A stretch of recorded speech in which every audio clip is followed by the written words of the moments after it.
In the long corridor of human memory, where history speaks in fragments and silence weighs as much as words, the story of ancient women's punishments unfolds not as a list of crimes and penalties, but as a haunting narrative of power, fear, control, and survival. A narrative etched into laws, myths, and bodies, where womanhood itself was often treated as both temptation and transgression. And to be born female in many ancient societies was to live under an unspoken trial that began at birth and ended only in death. In Mesopotamia, where the Code of Hammurabi carved justice into stone, a woman's punishment was rarely about her intent and almost always about her obedience. For an accused adulteress could be thrown into the river not to prove innocence, but to let the gods decide whether she deserved to live, while the man involved often walked free, and the river, indifferent yet symbolic, became both judge and executioner. In ancient Greece, praised for philosophy and democracy, women were excluded from public voice and punished not with spectacle but with erasure, confined to the gynaikonatus, their social death enforced by law. And when a woman defied this silence through alleged sexual misconduct or disobedience, she could be divorced, stripped of protection, or sold, her punishment designed not to wound the body, but to annihilate identity.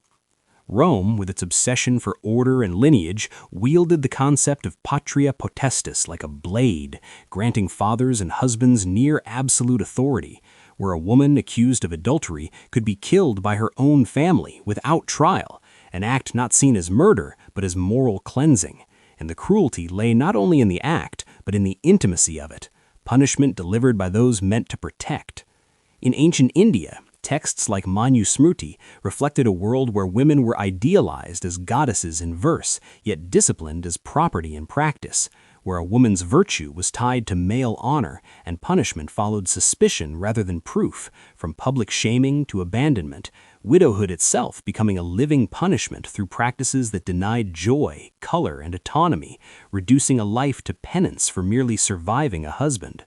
In China, under rigid Confucian ethics, women bore the weight of the three obediences, and punishment often came disguised as moral correction, foot binding not labeled as pain, but as beauty, isolation framed as virtue, and severe penalties imposed on women who broke family harmony, sometimes extending to execution for crimes that men would be forgiven, revealing a justice system where harmony mattered more than fairness.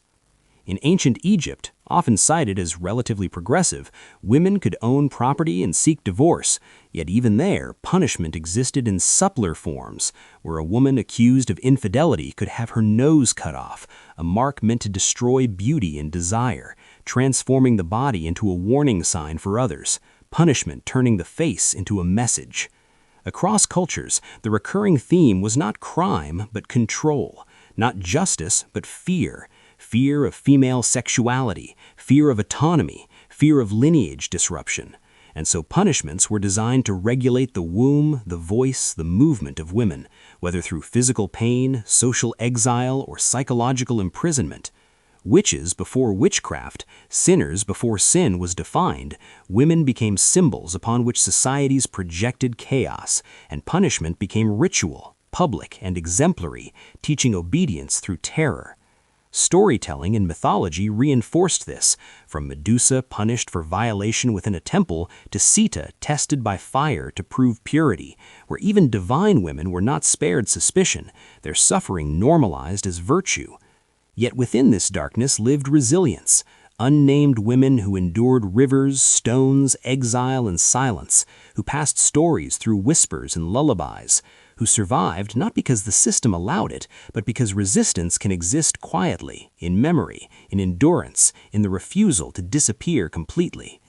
Ancient punishments were not only acts of violence, but philosophies of inequality, teaching generations that pain could be moral and suffering could be righteous when inflicted upon women. And this belief seeped into laws, religions, and customs that outlived empires.